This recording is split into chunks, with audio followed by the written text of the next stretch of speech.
అందరికీ నమస్కారం. మన అనుబంధ సంస్థ ఎన్డీటీఎస్తో కలిసి ప్రజావాణి తన సర్వేని పూర్తి చేసుకుంది. ప్రీపోల్ సర్వేని రేపటి రోజున జిల్లాల వారీగా మేము విడుదల చేస్తాము. ఆ సర్వే చూసిన తర్వాత ఒక జిల్లా గురించి అయితే ఖచ్చితంగా చెప్పాల్సిన విషయం అయితే ఉంది. ఎందుకంటే 2019 ఎన్నికల్లో జగన్మోహన్ రెడ్డి గారి ప్రభంజనంలో కూడా తెలుగుదేశం పార్టీ పరువు నిలిపిన జిల్లాలు విశాఖపట్నం, ప్రకాశం జిల్లాలు. ప్రకాశం జిల్లా అంటేనే అప్పుడు కాంగ్రెస్ పార్టీకి, తర్వాత వైసీపీ కంచుకోట. ఇక్కడ అభ్యర్థులు పోటీ చేయాలంటేనే దశాబ్దం క్రితం వరకు భయపడే పరిస్థితి. కానీ ఈ రోజు ఆ పరిస్థితి అయితే లేదు. దానికి కారణం ఈ జిల్లాలోని నాయకులందరూ కలిసికట్టుగా ఐకమత్యంగా చేసుకున్నటువంటి విధానమే. ఆ తరువాత 2022 ఒంగోలులో జరిగిన మహానాడు గురించి అయితే మనం ఖచ్చితంగా చెప్పుకోవాలి. ఇక ఈ రాష్ట్రంలో తెలుగుదేశం యాడుంది అని సవాలు విసురుతున్న ఓ వైసీపీ సమూహానికి, భయానికి, సంశయానికి మధ్యలో దిగులుగా ఉన్న కరుడు కట్టిన తెలుగుదేశం పార్టీ కార్యకర్తల కన్నీళ్ల ప్రవాహానికి ఓదార్పుగా మేము ఉన్నామని ధైర్యం ఇచ్చేలా మిగతా అన్ని జిల్లాల్లో తెలుగుదేశం పార్టీలో పదవులు అనుభవించిన కొమ్ములు తిరిగిన నాయకులు సైతం మేము చెయ్యలేము అని చేతులెత్తేసిన ప్రతికూల పరిస్థితుల్లో మేము నడిపిస్తాం మహానాడిని అని ముందుండి ఒంగోలు గిత్తల్లా రొమ్ము విరిచి నిలబడి అందరూ చంద్రబాబు నాయుడు గారిని ఒప్పించి ఆ మహానాడిని విజయవంతం చేసిన విధానం అయితే నా భూతో నా భవిష్యత్తు. 2019 ఓటమి తర్వాత నిస్తేజంతో అచేతనావస్థలో ఉన్న తెలుగుదేశం పార్టీ మీద నిద్రలేపింది మాత్రం తెలుగుదేశం పార్టీ కార్యాలయం మీద జరిగినటువంటి దాడి.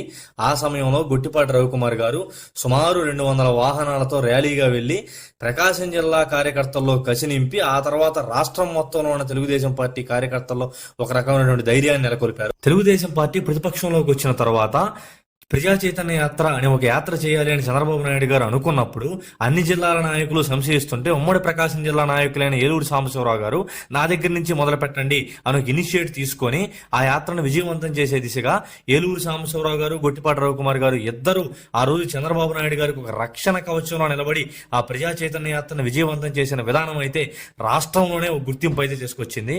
తరువాత యువగలం పాదయాత్రలో లోకేష్ గారు రాష్ట్రం అంతా ఒక ఎత్తు అయితే ఉమ్మడి ప్రకాశం జిల్లా యువగలం పాదయాత్ర మాత్రం ఒక ఎత్తు. ఒక నాయకుడిని మించి ఒక నాయకుడు, ఒక నియోజకవర్గాన్ని మించి ఒక నియోజకవర్గం.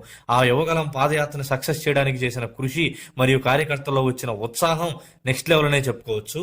వైసీపీ పార్టీ రాష్ట్రంలో ఎక్కడైనా యువగలం మీద దాడి చేయాలి అని ఆలోచించే వాళ్ళు కూడా ఉమ్మడి ప్రకాశం జిల్లాలో యువగలం జోలికి వెళ్ళాలి, లోకేష్ గారి యాత్ర జోలికి వెళ్ళాలి అంటే ఒకనొక టైంలో భయపడిన విషయం మాత్రం వాస్తవం. వీళ్ళందరూ గొట్టిపాటి రవికుమార్ గారు, ఏలూరు సాంబశివరావు గారు, దామచర్ల సత్య గారు, దామచర్ల జనార్దన్ గారు, విజయ్ కుమార్ గారు, ఇక తక్కిన నాయకులు అందరూ ఒక జట్టుగా ఏర్పడి సమిష్టి కృషితో ఆ జిల్లాని ఏ స్థాయిలోకి తీసుకెళ్లారు అంటే, ఎక్కడో మార్కాపురంలో మిరప పంట నష్టం వచ్చింది అంటే జిల్లాలో నాయకులు అందరూ వెళ్తారు.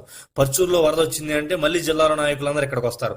అసలు ఇలా సమిష్టి కృషి మిగతా అన్ని జిల్లాల నాయకులకు కూడా ఒక ఆదర్శప్రాయంగా వీళ్ళు ముందుకు తీసుకెళ్లగలిగారు. గతంలో మనం కూడా ఇండెప్త్ అనాలిసిస్ లో చెప్పుకున్నాం. అద్దంకి నుంచి గొట్టిపాటి రవికుమార్ గారు సుమారు 27,000 పైచులకు ఓట్ల మెజారిటీతో గెలిచే అవకాశాలు పుష్కలంగా కనబడుతున్నాయి. అనూహ్యంగా గత 10 రోజుల్లో ఏలూరు సాంబశివరావు గారు కూడా పక్కనే ఉన్న పర్చూరు నియోజకవర్గం నుంచి పుంజుకొని ఆయన కూడా 25,000 ఓట్ల పైచులకు మెజారిటీకి వచ్చే అవకాశాలు అయితే కనబడుతున్నాయి. ఆ తర్వాత దామచర్ల జనార్దన్ గారు ఖచ్చితంగా గెలవడం అయితే ఖాయం. మెజారిటీ ఎంత అనేది మాత్రం ఖచ్చితంగా మంచి మెజారిటీ వచ్చే అవకాశమే ఉంది. అక్కడ సైలెంట్ ఓటు బ్యాంక్ కూడా టీడీపీ వైపే ఉంది. చిన్నకారు వ్యాపారస్తులు ఒంగోలు పట్టణం కాబట్టి ఎక్కువ మంది ఉంటారు, వాళ్ళు కూడా ఈసారి తెలుగుదేశం వైపే చూసే అవకాశాలు ఉన్నాయి. ఇక్కడ కాపు సామాజిక వర్గం ఓట్లు అనేవి క్రాస్ ఓటింగ్ దిశగా వెళ్తున్నట్టు మాకైతే అనిపించింది.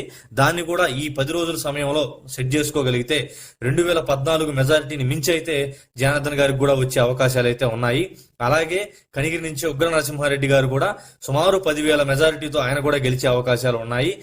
విజయ్ కుమార్ గారు సంతనోతలపాడు నుంచి, ఇక మిగతా అన్ని నియోజకవర్గాలు కూడా రేపు మన సర్వే అనాలిసిస్ లో అన్ని నియోజకవర్గాల గురించి క్లియర్ గా చెప్పాలి. ఇక చివరగా ప్రజావాణి చెప్పదలుచుకుంది, ఒకవేళ ఎన్నికల అనంతరం కూటమి ప్రభుత్వం గానీ ఏర్పడితే తెలుగుదేశం పార్టీ మాత్రం ఖచ్చితంగా ఈ జిల్లాని కృతజ్ఞత చూపించుకోవాల్సిన అవసరం అయితే ఎంతగానో ఉంది. ప్రతికూల పరిస్థితుల్లో కూడా తెలుగుదేశం పార్టీ పరువు నిలబెట్టిన జిల్లా ఇది. ఇలాంటి కఠిన కాలంలో కార్యకర్తలు, నాయకులు బయటికి రావడానికే భయపడుతున్న పరిస్థితుల్లో కూడా పోరాటాలు చేసి తెలుగుదేశం పార్టీ ఉనికిని కాపాడి రాష్ట్రం మొత్తంలో కసిని నెలకొల్పి ఆదర్శంగా నిలబడ్డ జిల్లా ఇది. వీళ్ళకి మాత్రం ఖచ్చితంగా కృతజ్ఞత చూపించుకోవాల్సిన అవసరం అయితే చంద్రబాబు నాయుడు గారి మీద, ప్రత్యేకంగా లోకేష్ గారి మీద కూడా ఉంది.